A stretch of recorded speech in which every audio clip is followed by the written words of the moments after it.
be different, no? One head, tail. So pikas na tail and head. But of course, maning represents a one diri na value sa x. It could be that we are going to be getting two tails. Two tails rather, no? Two tails. So here we have here a two, no? So I'm sorry, by the way, akong i-correct ang kagalingon ha. So kaning one diri, mo ni diri sa tail, no? Or sa tails. Two diri kay kaduha siya nga chances nga mga head og tail or tail og head kani diri. Mo nang 0 1 kaning 1 diri mo ni ang kaning instances kaning duha kausaran na nato isuwat kaning duha ka 1 diri onya it could be a 2. A 2 is Excuse me, appearing sir. once. Sorry to interrupt, sir. I'm nag-asking to join, sir. Okay. All right. Thank you, sir. So mo tong possible nga scenarios, no? Nga magawas 0 1 2. So here, since the value which the variable x assumes is determined by the outcome, of course, by the outcome of the situation, which involves, as I've said earlier, chance, randomness. So we call the variable that we are referring to as x variable as a chance variable. Because this is a random experiment, so we call it as a random variable. So gimi na to ano atong random variable kani atong capital letter x. We could have used another letter, no? Y, z, so on. So what are examples of random variables? So it could be maybe the number of shots made after 10 attempts. Take note that we can use any letters of the alphabet here, just like sa atong sets, no? Could be the length of the time in minutes it takes a chef to cook chicken. K could be the temperature measured during winter season. Could be the number of typhoons which visited the country in a year. The distance covered by an athlete in a 2-minute run. The number of times an ace card appears after 10 draws. Anyway, daghan kini siya, no? But these are just definitely different ways to illustrate the randomness or the chances of obtaining a particular result from a random experiment. Kaya di man ta ka-control unsay magawas, unsay resulta. So we will just be up to looking into the possible chances of getting something, no? There are two types of random variables, no? Random variable, duha ka klase. Number one is we have the discrete random variable. If we say the discrete random variable, we're referring to a variable that can be counted. If it's continuous random variable, it's what can be measured, no? So discrete, counted. You can recall, no? Naani sa logic set theory. Continuous random variable can be measured.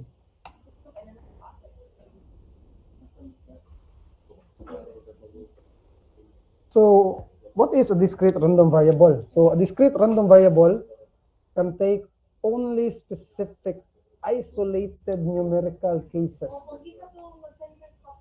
So discrete random variables can take only finitely. Gawas na sa no? Finite o infinite. So only finitely many values which are called this finite discrete random variables. So discrete random variables can take on unlimited number of values, like number of stars is estimated to be in the universe. So these are also infinite. Napod siya gitawag nga infinite discrete random variables. So ano say duha ka specific classifications under when we say discrete random variable, no? So we have the finite discrete random variable and we have the infinite discrete random variable. So ato i-differentiate ha. Kay ingon bita discrete random variable can be counted. So when you say finite discrete random variable, then we can definitely count them, no? until mo end ta sa atong pag-count. When we say infinite discrete random variables, we actually can still count them. However, we are going to just put it in a sense that infinitely but still countable. So yung kag stars, makount man gina siya. Dili na siya walay kahunungan, muhunong gina siya, pero infinitely in a sense kay nag-boundary magud siya sa idea nga tungod sa iyang kadaghan. No? So unlike when you say negative numbers, so that's infinite nga di gina mahuman. Do you see my point here? So when we say stars, maka-count ba ta sa stars? Actually, makount na siya. But dili na siya infinite. Mura sa infinite paminaw tungkol sa kadaghan. Pero naaga na siya katapusan. Meaning ko say ang iyang existence. But when we say, for example, positive integers, kana siya dili gina siya mo end. No? Di na siya makount, kaya di na siya mo end. No? There's somewhere like a boundary when we talk about infinite discrete random variables. No? Yang usa is a continuous random variable. So what is a continuous random variable? So on the other hand, it can take on any values within a continuous range or an interval. So kamao unsay continuous, di ba? Kadto man na mga decimal. So let's look at here some comparisons, no? Or some summary of these variables. So let's say we have a random variable that comes out. Di ba, ang random variable, magawas man na siya when we do a certain random experiment. Let's say a random experiment is tossing or flipping a coin 3 times. Pangalan na itong x ang atong random variable. Then, the total number of heads that shows up, mao na yung atong random variable. Panalitan, we are particular about pila ka heads ang mo show when flipping a coin. That we are after is our total or is our random variable. You can compare it katong experiment kaniya, focus ta nga pila ka bok tails mo gawas kung mag-flip tag 2 coins at the same time. So the same is true. Naalay modification sa takuan sa iyang kanang pag-perform, no? So that's the random variable, no? From the random experiment, flipping a coin 3 times. We use x for example. So unsa may type ana niya? So the type there is that it's finite because there are only 4 possible values nga magawas. So it could be 0, 1, 2, 3. 0, 1, 2, 3. Meaning to say, either wala tayo makuha ang head, it could be usara ang head, sa katulo bin i-flip, or kaduha ta maka-head, or katulo ta maka-heads. Finite siya, maihat man. It could be either of those 4 possible outcomes. Manang finite discrete in terms to type of that random variable. What about we have a random experiment, no? Which is selecting an insurance company. Mamili ko na kang insurance company. Still, maybe we're going to use X as the variable to represent this random experiment of selecting an insurance company. Then, the number of insurance companies in the portfolio. Daghang pilianan ng mga insurance, for example, di ba? So, na portfolio, daghan kay lista, daghan kay mga insurances. Then, there is no stated upper limit to the size of the portfolio. Kay daghan man yun kayo mga insurance. For example, kung insurance company ang istoryahan, no? So, it's discrete, it's infinite discrete. Daghan man kayo, no? Makount na siya, but it's infinitely discrete. So, next is, we measure the weight of a person. So, timbang ta. We use the variable x, no? To represent a random variable. So, for example, PDY, PDZ. So, what will that be equal to? That will be equal to the weight of a person, maybe in kilograms. As we said earlier, it could also be in pounds. Unsa may type of variable nga unsa may type nga ma-produce ana niya, then continuous na siya. Okay, possible ba yan ang weight niya na mga decimal, if you can recall. So the set of possible measurements can take on any positive value. Another. So if we look at the type of random variables, di ba duha man to discrete o continuous, then we can describe kani sa second column that kani ba that a discrete random variable may take only a countable number of distinct values such as kung ganiha di ba pwede man to katong 0 1 2 getting heads with tossing 2 coins, or katong tossing a coin 3 times and getting a tail. So it could be 0 1 2 3, but actually it extends, so it could be 1 2 3 4 and so on until the possible and applicable number of results based on the number of attempts. So what's an example of this discrete type of random variable? Then say we have a number of children in a family, diba? Discrete. Maihap, it's countable. The Friday night attendance at cinema, the number of patients in a doctor's surgery, maihap man na. The number of defective light bulbs in a box. Continuous random type of variable can be described as taking an infinite, no? Take note, no? Basta continuous, infinite number of possible values.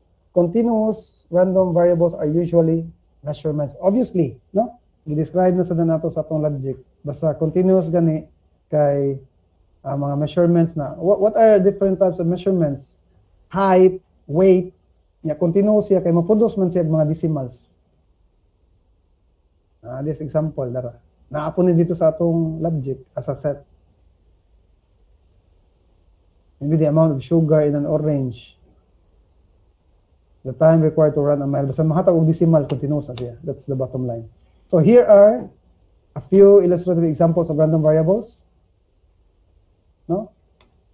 Just quickly ha, usa lang akong example. Give me just 2 minutes. Ang usa ka mo nalay check. Duha na ka example. So let's say if you are tasked to toss a coin twice.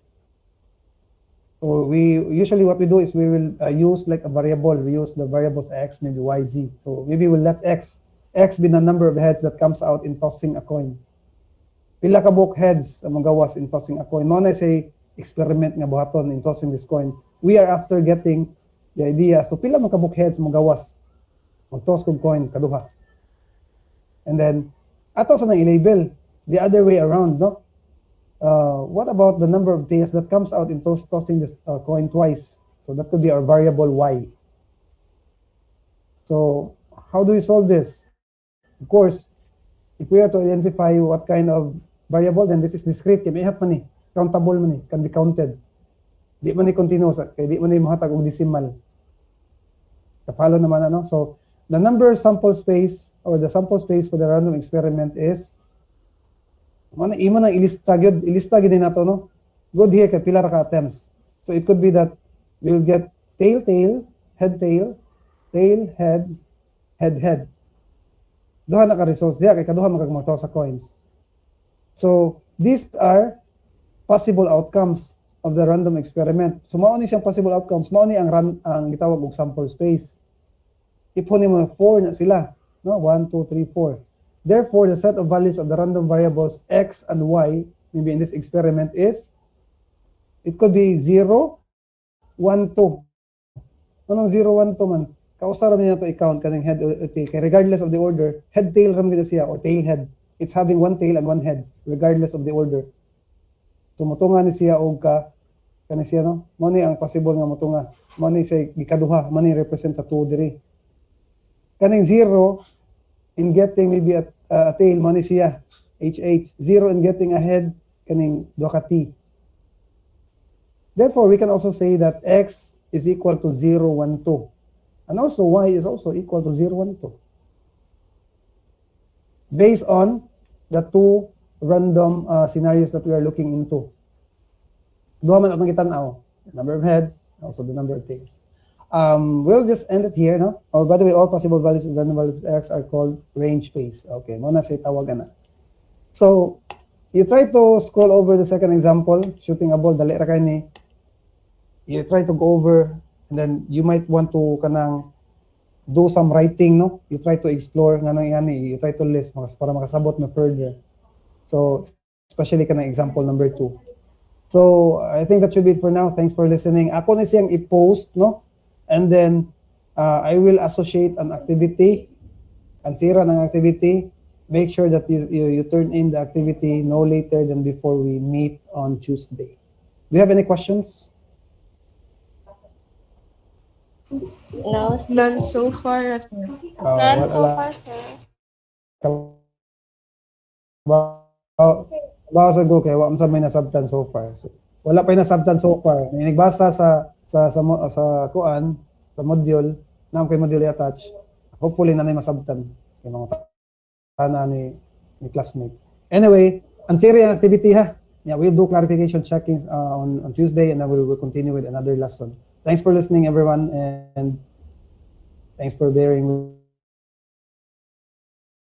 Thank you, sir. Thank you so much. Thank you, sir. Yes, sir. Yes, sir. Thank you, sir. Bye. Bye, sir.